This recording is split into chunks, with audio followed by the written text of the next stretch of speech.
Pius Maraga.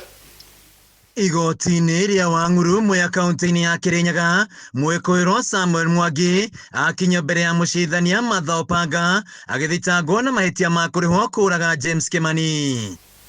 Ilikuwa tumeitisha ile tunaita pre-bail report ili kuona kama utafaa kupewa bond ama hapana. Mwangi athitangĩtwo atĩ gatagatĩ-inĩ ga tarĩki 7 na 13 mweri-inĩ wa 10 mwaka mũhĩtũku arĩ mũkawa-inĩ wa Buffalo taũni-inĩ ya Kagio nĩ arĩhĩtwo kũraga James Kimani nĩ mũtumia wake.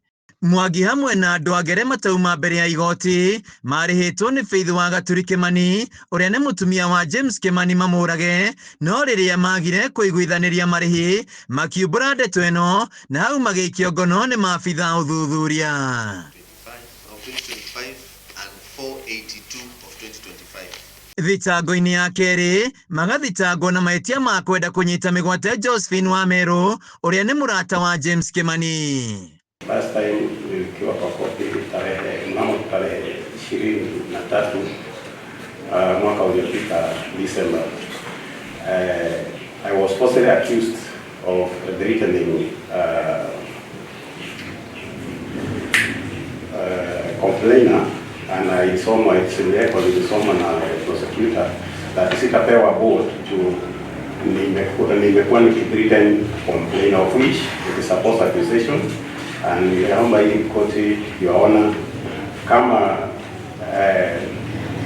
sio few false accusation, ilikuwa na evidence inaletwa kotini ya kuonyesha nilikuwa mshukiwa wa hiyo aina ya kuchukia ya kutishia complainer. Na hiyo ilinidhulumu, nikafanya ninyimwe bond naomba hii koti inisaidie tu.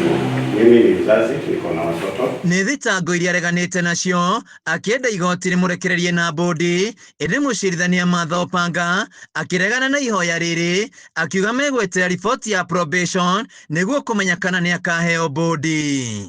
Ilikuwa tumeitisha ile tunaita pre-bail report ili kuona kama utafaa kupewa bond ama hapana.